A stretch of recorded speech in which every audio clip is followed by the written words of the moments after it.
Because you guys are bad. We have to find some dance segments for this.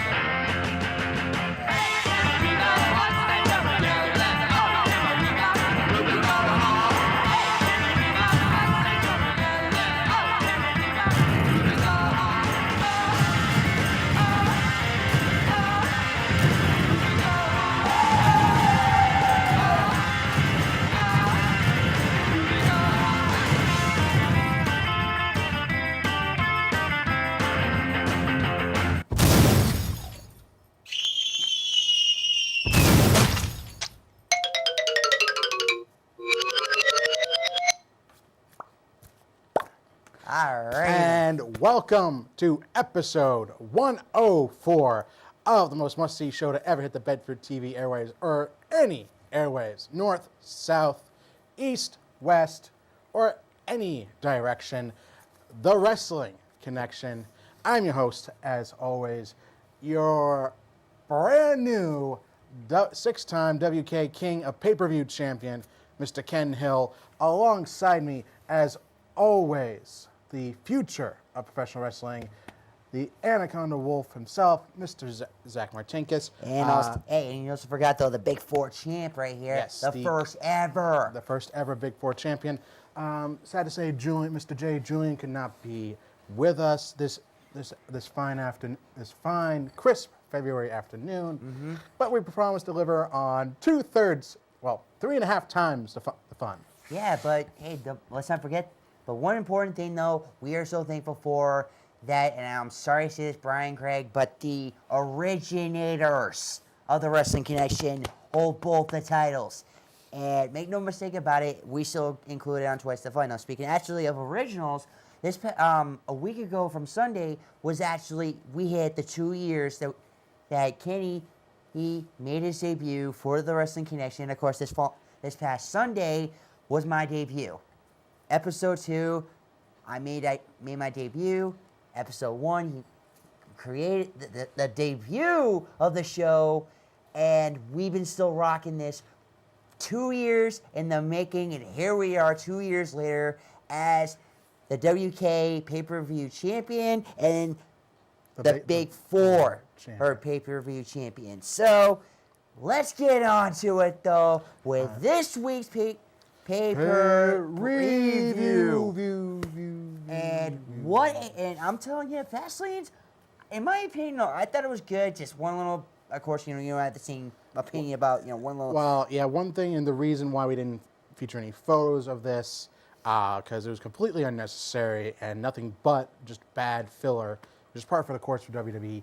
We're talking about the Cutting Edge Peep Show. Now, don't get me wrong. I'm a huge Edge and Christian fan. So is Zack. Yep. I mean, we're all fans of Edge and Christian and their antics, even in the twilight of their career in WWE. However, in this case, it just was questionable. It fell flat with the New Day, with the League of Nations. I get you're trying to stir the pot here. I get that the New Day are at a point where they can really either be on either the face or heel spectrum. You can really match up against any team in WWE, and right now they're trying to start something with the League of Nations, which I wouldn't be against, because really you could take any iteration of League of Nations, Sheamus and Del Rio and Rusev and Barrett and Del Rio, and so on and so forth, and you could pit them against the New Day, and it would come out to be a very, very serviceable, good, fun tag team match.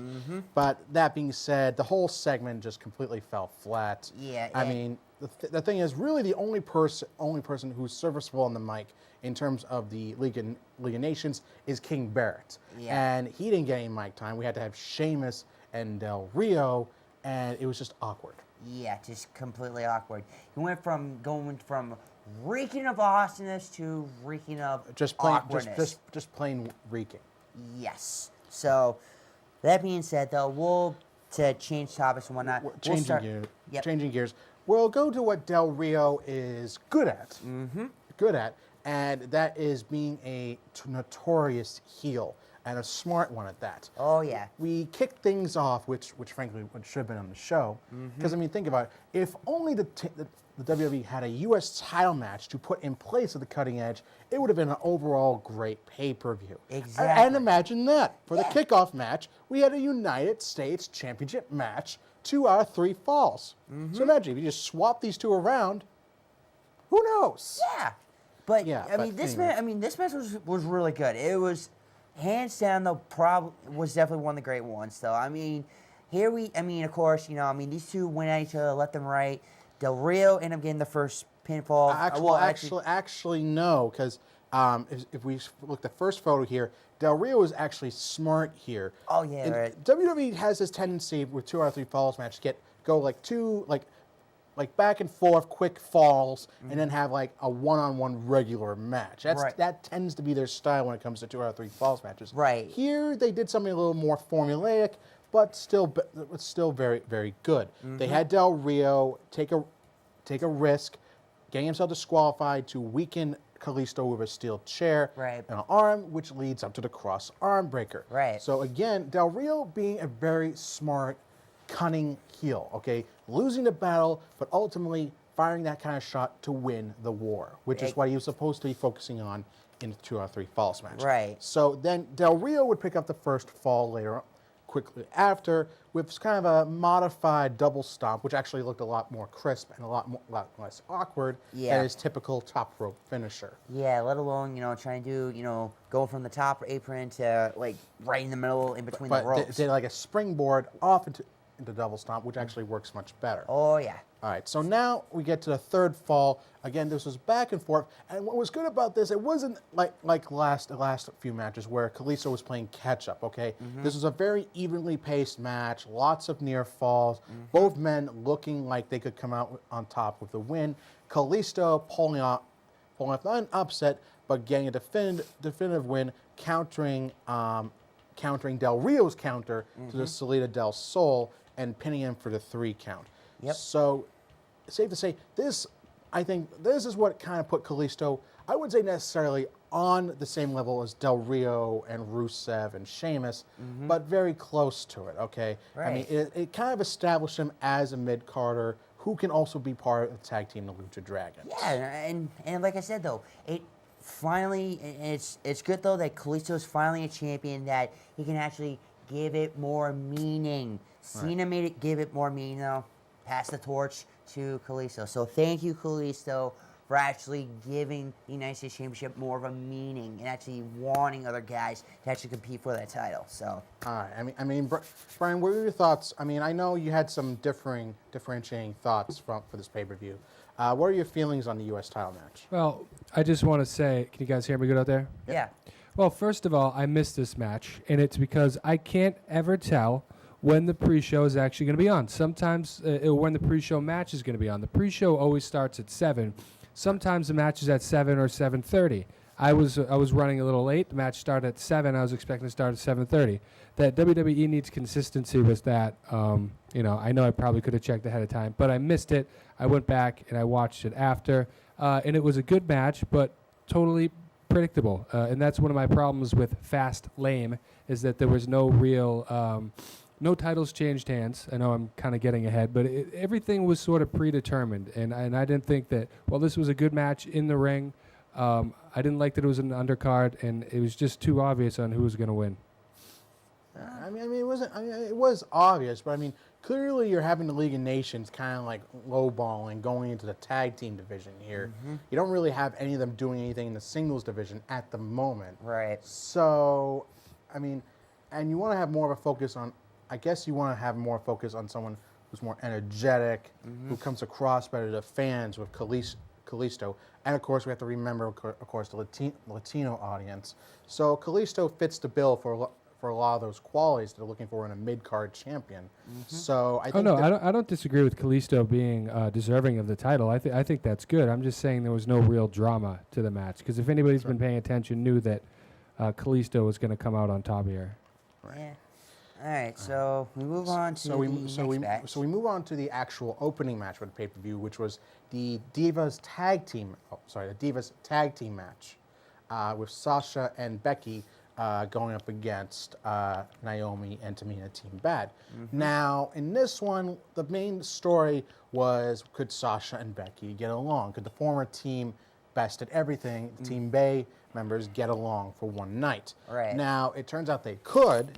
It was a very competitive back and forth match with between them and Naomi and Tamina. Now, I'll just say this: Naomi complains about how she's one of the more underrated one of the underrated divas on the roster. I won't go that far, but she's a very good hand. She's a very good talent. Yep. Very athletic. No doubt about that. And when they do their best, which is putting over other divas on the roster, such as Sasha and Becky, they can put forth a very good effort, which is what they did. Here. They made Sasha and Becky look great. Sasha and Becky look very dominant on offense.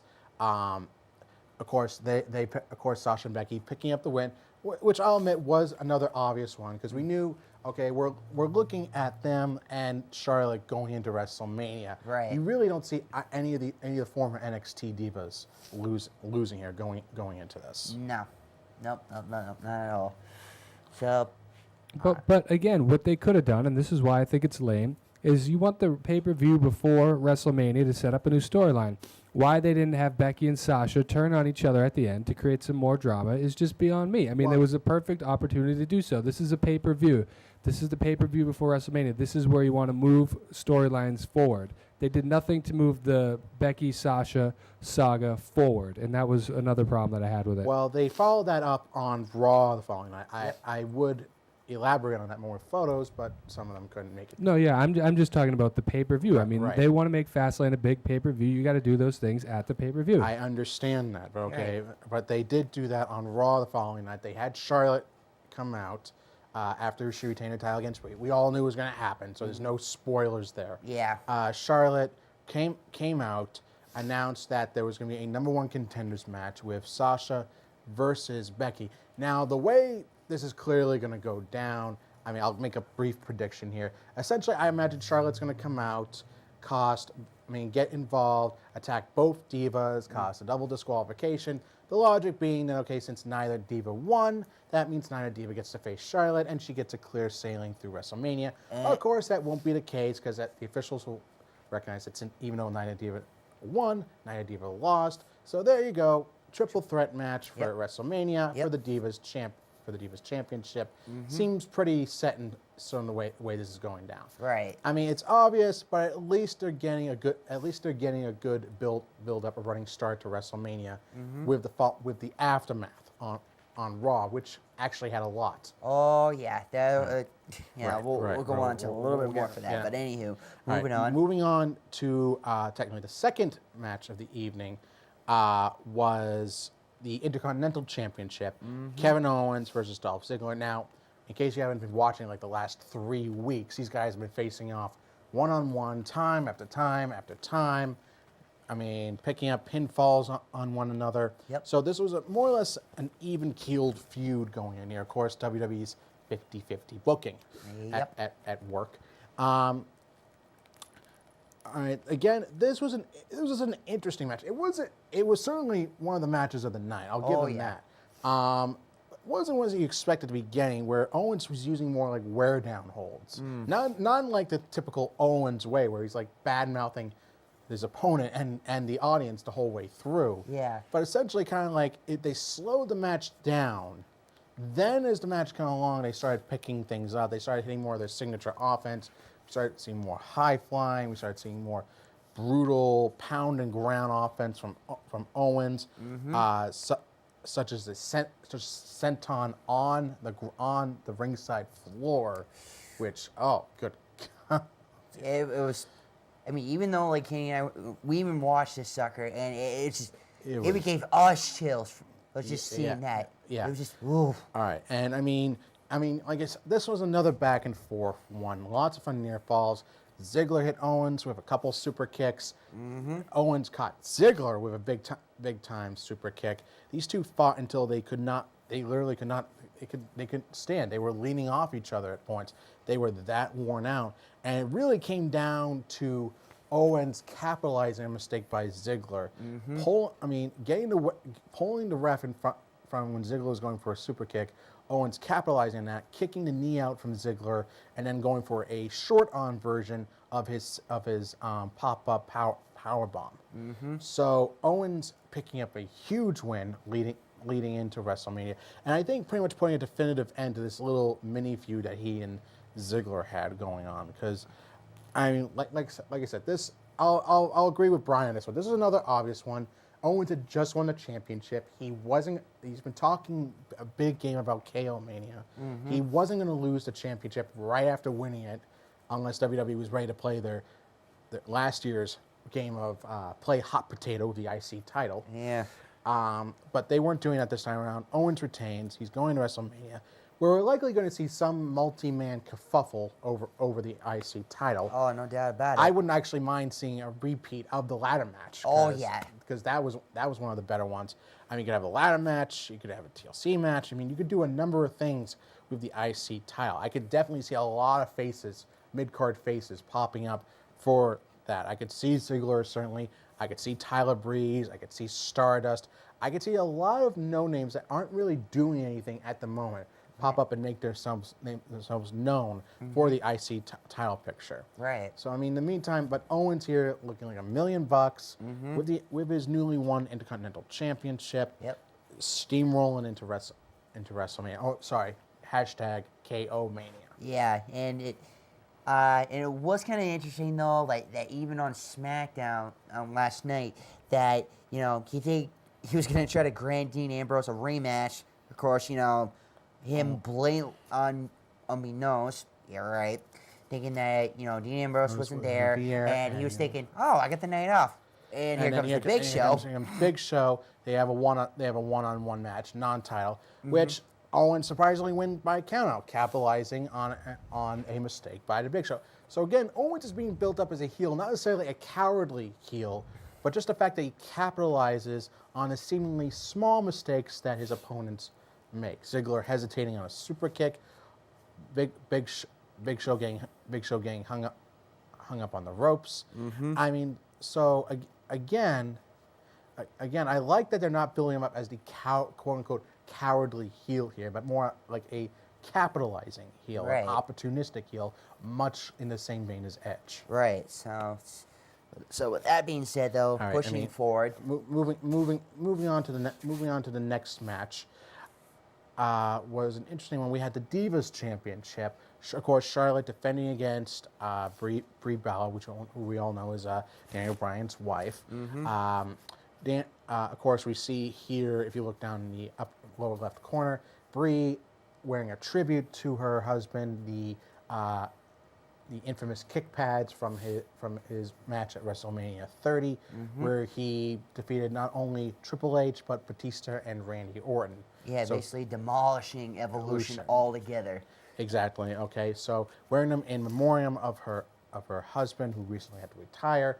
So there was a strong emotional aspect to the match. However, that didn't exactly add to what was not a very good match, because we've established here Brie can just not wrestle. No. I mean, God bless her, she tried. I mean, at one point we even saw her using Daniel Bryan's running knee and the yes lock. So, I mean, she provided a few emotionally grating moments where it seemed like she could win the Divas title. Sadly, Charlotte would trump that with the figure 8 and retain her title in short fashion. Yep. So, I mean, no shock to this one. Charlotte retains. Now we're moving on towards the likely triple threat match for the Divas title between her, Becky, and Sasha. Yep. All right. I mean, honestly, not much to say on this one. No, not at all. Nope, just a sorry, sad match. It's. I mean, just Brie. I was expecting at least Brie to make Charlotte look good, because I thought that she could take bumps, but she didn't look good. There are a lot of botches in that match. Charlotte didn't look that good either. I mean, I know she's wrestling against Brie. It's hard to look good, but I wasn't impressed with either of them. I mean, really, you're only as good as the opponent you're facing, and I mean, the bottom line is Brie's just not a good wrestler. No. I mean, like I said, she tries. I mean, I know she tries. She tries too much though by emulating her husband Brian, and the sad truth is, okay, it's not in her DNA. No. Her sister can pull it off, though. No doubt, no question about it. Don't get me wrong. I mean, she could break out a few decent moves. She broke out Nikki's devastating forearm. Like I said, she had her husband's running knee in the yes lock.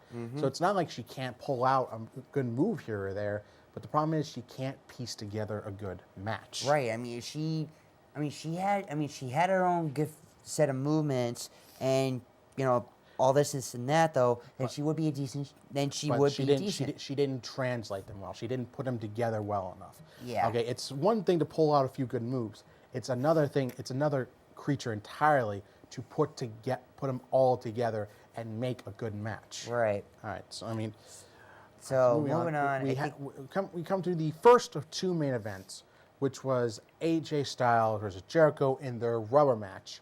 I guess we all know the build of this one. I mean, both these men exchanged victories on Raw and SmackDown. AJ begged for the rematch, got one from Jericho. Now, this one was certainly as hard-hitting, if not more so than the first two encounters. Oh yeah, hands But down. I felt like this missed bits and pieces. I mean, I felt like that this really didn't get across as well. I felt like it was missing a step or two. I think it's just because there were some spots here that were awkward. I mean, at one point, AJ hesitated for a long time going for a springboard because it seemed like you see right here.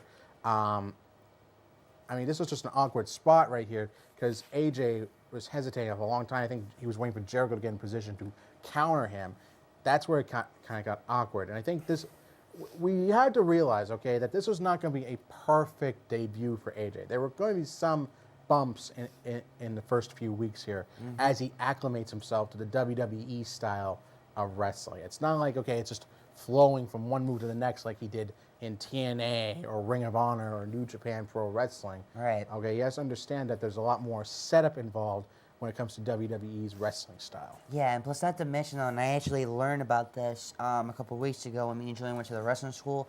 The trick is, what AJ did in that recent picture, you try to, cue signals about what moves you're trying to do, though, but not make it seem obvious. What AJ did right here made it obvious. He made it obvious. You're like, what the heck? Yeah, exactly, right. Like right here, like he was trying to do. Oh, okay. He was trying to do a knee drop. Right. I mean, I was trying to actually talk about the other picture when Jericho tried to counter him. You made it seem way too obvious what the heck he was gonna do. Right. So I mean, that's the thing you gotta do. Make it seem unbeknownst to the crowd what the heck you're gonna do, but not make it seem obvious or make it seem like you know what the heck. Make it seem like it's planned. Right. So. Right. So I mean, essentially, it's trying to make it look good without making it seem like too blatant. Exactly. Rehearsed, I think, is a good word. Well, Rehearsed. No, Too rehearsed. It did come across as too but just rehearsed. knowing, like I said, they'll pay attention to certain keys about what the heck you're supposed to do and whatnot. Right. But however, the ending moments are actually very good here. We had AJ hit the Styles Clash. We thought that was the end of it. Jericho had a surprising kick out. So it goes to show that, okay, it's not going to be just like a smooth road for AJ, okay?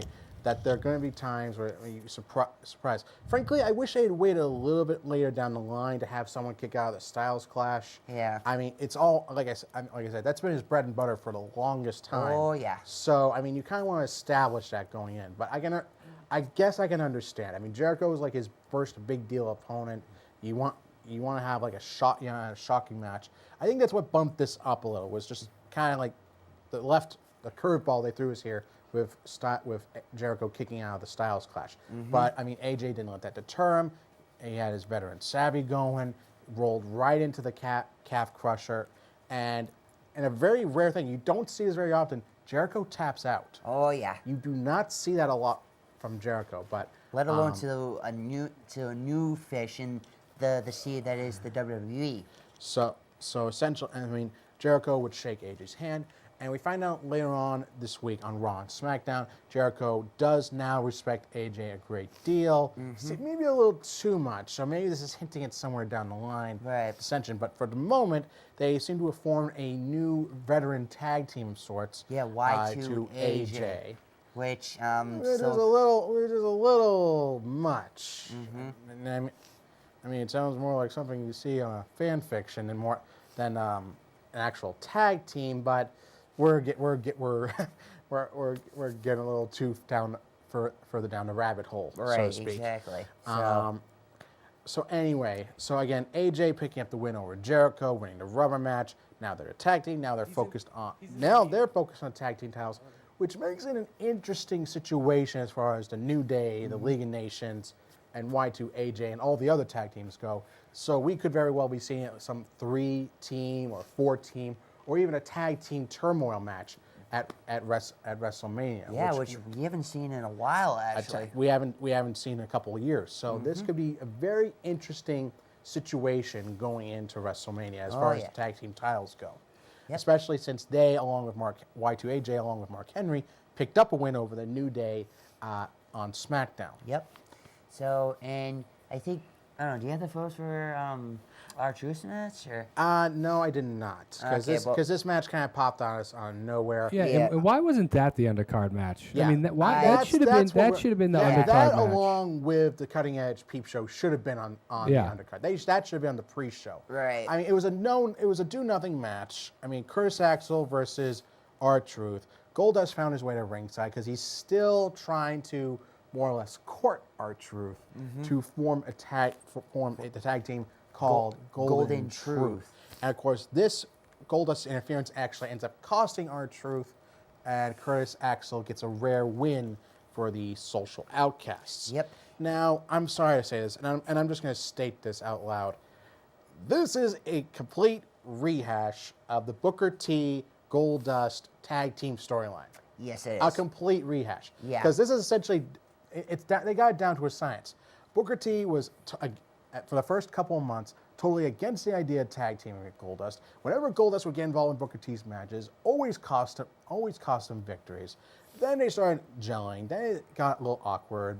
Losses and wins kind of mixed up here and there. And then finally, by the end of the year, they came out on top. They were triumphant, an emotional win for the tag team championships. So that's what this is looking like the beginnings of right here. Yeah. If anyone knows what I'm talking about, look up 2002, Booker T, Goldust, and it's going to look very eerily similar. Yeah, and even when they reunite towards like WrestleMania 22, and it was dust. Oh, No. Okay, yeah, we're kind of dragging. Okay, but just on still. here. All right, So pushing now, forward though. Basically, it was just like wasting time until the main event.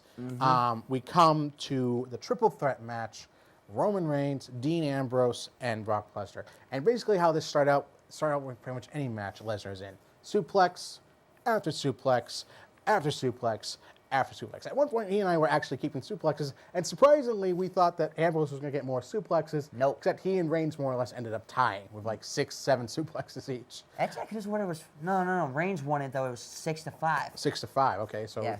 I guess Lesnar just likes suplexing Reigns more. Go figure. Yeah. Didn't think he had a type. Anyway, I mean, it seemed like Lesnar was just dominating. It was going his way. I mean, Reigns actually breaks things up with a spear, and then Reigns and Ambrose realize, okay, we gotta get rid of Lesnar. Yep. We gotta take him out. I mean, you see right there that Ambrose stopping Lesnar with a drop kick as he was trying to suplex Reigns. They put him not through just one table, but two tables. Yeah. 2 tables. Yeah, and this was funny as heck though, because because they were trying to get the biggest elephant in the room completely gone, so it's just them which two is one-on-one. interesting because everyone was talking about with the supposed build-up between Lesnar and the Wyatt family.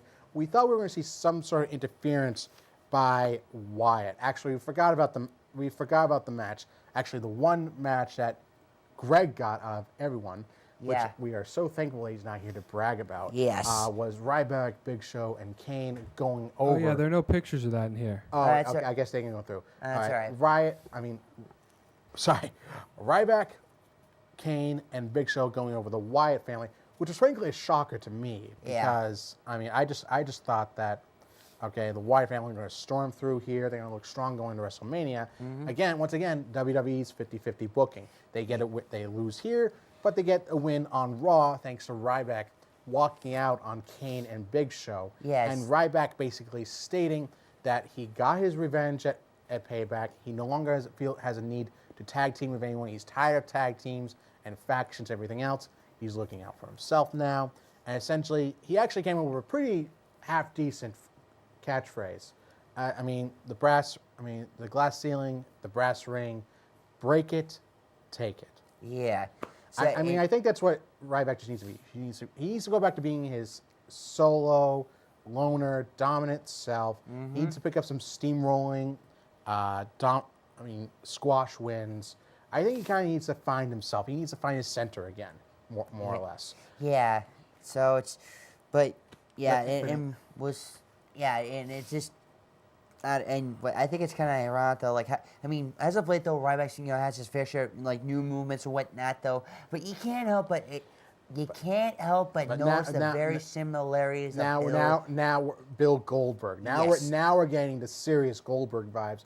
The fact that now Ryback's just wearing basic black trunks. Yeah, like that doesn't remind us, like how he was back in 2010 when he was part of the Nexus. I mean, good lord, if we start having like sparkler pyros next, I mean, they're just jumping the shark on him. Yeah, and actually, you even mentioned though too when we were watching it that if he did the jackhammer and whatnot, there you go, it's official. He's completely ripping out Goldberg and whatnot. So yeah, I mean, all right. So anyway, back to the main event. I mean, Ambrose and Reigns doing whatever they had to do to take out Lesnar, putting him through 2 tables, which was good, okay, because it was they deviated from what we were expecting the Wyatt family run-in to lay out Lesnar, or at least distract him, right, or take him out of the match. Right. So this was actually a welcome diversion right here. Yeah. So then Ambrose and Reigns face off. They beat up on each other. We have some fun back and forth. Some very close near fall off of the Dirty Deeds DT.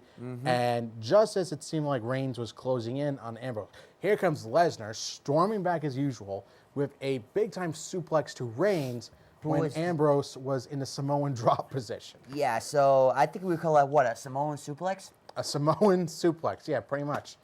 I mean, then you see Reigns here hitting Lesnar with another spear, which Lesnar ended up countering into the Kimura lock. And then it seemed like Reigns was on the verge of tapping, but then here comes Ambrose wailing away on Lesnar with a steel chair, and then Ambrose just decides, okay, just forget it all, goes postal, hits both Lesnar and Reigns with the steel chair. Which that little game I like to call Whack a Wrestler. yeah, except you like to play it with this rather than a steel chair. Yeah, true. Yeah, whack the piñata. All right, so I mean, and it was just completely phenomenal. And it seemed like, okay. I mean, he had taken out Ambrose had actually taken Lesnar out of the match, but as soon as that happened, turn up, boom, spear from Reigns. Reigns gets to 1, 2, 3, picks up the victory, and of course now he's punched his ticket to WrestleMania and will be facing Triple H. Yep, and what was interesting though, at the very end of this, here comes Triple H. And they have a big time face-off, but nothing happens. No. So, I mean, again, I give that to you, Brian, because, I mean, they did a lot of the aftermath, a lot of the setup for WrestleMania the night afterwards on Raw, which is why I wish to... And the thing was, they left 15 minutes on the pay-per-view. It ended at like, it ended 15 minutes before 11. They could have ended it like they ended Raw. Like they always end Raw. Again, like I said, I wished I got the stinking photos through, because we had some great ones. I mean, we opened Raw with some shocking news that Lesnar had assaulted Ambrose. I mean, ramming him into the side of a car, power slamming him through a windshield of a limo. So essentially, something shocking that you would expect on a like TV 14 episode of Raw, not PG. Yeah, not something you expect. Then we had the Vincent J. McMahon Award. Oh God! And I was completely amazing wrong achievement on in the field of excellence, essentially. Yep, and totally not a Simpsons ripoff. Yeah, and I mean, here we thought, honestly, I was thinking that it was going to be going towards... This is a serious award. We thought this was a very serious, prestigious award. Yeah. Kudos to WWE for getting one up on all of us. Yeah. It turns out just to be another hokey reason to have the McMahons on air for 20 minutes. Yep. Now, it turns out this is one time we were actually glad to have McMahons on air for 20 minutes because, shocker, spoiler alert, here comes the money. Here we go. Money talk. We can't do the dance justice. The Shane O'Mac shuffle cannot be done in vain. But yes, here comes Shane McMahon after being absent for 7 years. 7 years, off doing his own thing, running his own companies, all halfway across the world. Here he comes back, breaks up the whole thing with Vince and Stephanie, who was the honored recipient of the award and even had a prepared speech. Shocker. And Shane broke things up, basically stating that he was here to shake things up, that the fact is he never lost his place in terms of his rightful inheritance. Right, and not to mention that, all of Seth's supposed success and whatnot was only because Shane wasn't around. And the fact that for all of Steph and Triple H's success, they're doing just as much to run WWE underground with the lackluster numbers, the falling stock, the inordinate amount of superstar injuries, which we've been pointing out over the last few weeks. Yeah, so it's all added up. Shane could not take anymore. He's stepping in now, and essentially he's touting something he claimed there's something he has over Vince, that he bailed him out several years ago, and that Vince basically owes him one. And Shane wants to run Raw. And if you run Raw, essentially, it's like kind of like symbolism. You have a wrestler in a headlock. You control the head. You control the body. Exactly. Shane wants to control Monday Night Raw. He essentially controls WWE, considering Monday Night Raw is the flagship of WWE programming. Exactly. And, of course, Vince, saying, you know what, you want it, you got it. But, however... There's one little improviso. Actually, yeah, there was 2 cases to it. He asked to have one match, one night, and, of course, we did find out the night he's having the match, WrestleMania. His opponent, of all people, and I'm still questioning about this, The Undertaker. And just to put the cherry on top of this surreal Sunday, it's going to be inside Hell in a Cell. So you got Shane McMahon, 40-plus years of age, going up against The Undertaker inside Hell in a Cell. Now, Shane has not been in a ring in, nearly about 8 years. Okay, and even then, he was not taking bumps meant for a man his age. This isn't like 20 years ago. Okay, this isn't like when he was facing off the Big Show in 2001 and doing an elbow drop off the Titantron. Okay, or let alone do SummerSlam 2000 against Steve Blackman for the Hardcore Championship. No. This is Hell in a Cell. He's competed in this one time, and that was against D-Generation X with his father and Big Show. Unforgiven, 2006. Look it up. Yep. And that match was completely hellacious. Brutal. Okay, took years off of everyone's life. Yeah. Now, again, I understand what they're doing. I understand what they're trying to do here. They're trying to mix things up. They're trying to spice up WrestleMania every which way they can. And, you even hear the crazy rumor, a little dirt sheet dilemma for you, that supposedly the reason they're doing this is because they want to go back to doing a brand split. So, you're talking about Shane possibly running Raw, The Authority running SmackDown. You're talking to have the U.S. and Intercontinental title on different shows. Everyone competing for the WWE World Championship. Right. So essentially, we're going back to 2001, 2002. Yeah, I just want to step in. I don't buy that at all. The roster's just not deep enough at this point. There just aren't enough guys. They have some quality wrestlers. I don't doubt that. But the problem is, but then they'd have to get rid of NXT too. There's no way that you can have NXT. Raw and SmackDown all have top level guys. It just wouldn't work. You would have to move the NXT wrestlers to either Raw or SmackDown. Exactly. That's what I mean. You can't have what's essentially 3 brands, because then we're going back to the Raw, SmackDown, ECW days. And also one other rumor is, did you hear that this is going around that Shane might actually not step in the ring, and that he might hire some kind of a mercenary in the name of Bill Goldberg is the name that's been talked about. Oh, Lord. Bill Goldberg. It's been reported. It's been reported on a few sites. Don't get me wrong. Goldberg versus The Undertaker, that would have been a dream match 10, 12 years ago. Yeah, but we're talking about a guy, he may look good. He may look good right now. We're talking Undertaker in his 50s. We're talking Bill Goldberg, who's in his 40s. And don't get me wrong, he's still in tremendous shape. There's no doubt about that. But again, I could have sworn that. How simple would it be to have Undertaker just simply beat the crap out of Shane, then more or less just pull Shane over him for the 3 count and fall on his sword and go out that way? I mean, it wouldn't be too hard to believe. Shane doesn't have to overexert himself at WrestleMania. Neither does The Undertaker. And, okay, they accomplished what they set out to do, is having Shane ultimately take over Raw, which I would be all for here. Yeah. I mean, if you're going to tease something as huge as Shane taking over Raw, I mean, you're going to have to go full hog on this. This isn't something you could just tease and then yank away from the crowd. Oh, I think Right, it I is mean, just a tease. I I mean- don't see Shane coming back full time. He's got all his own full-time, businesses. No, but I mean, as the occasional on-screen like authority figure, I'd be all for that. Full-time, no. Part-time, yes. Because authority figures should be part-time. They shouldn't be on there constantly every single week. Like Seth, like That's like what Triple. saturates the whole notion of having an authority figure. Yeah. Is having them on air full-time. Part-time, fine. Full-time, No. I mean, and then, I mean, speaking of the authority, I mean, we segue right into the main event.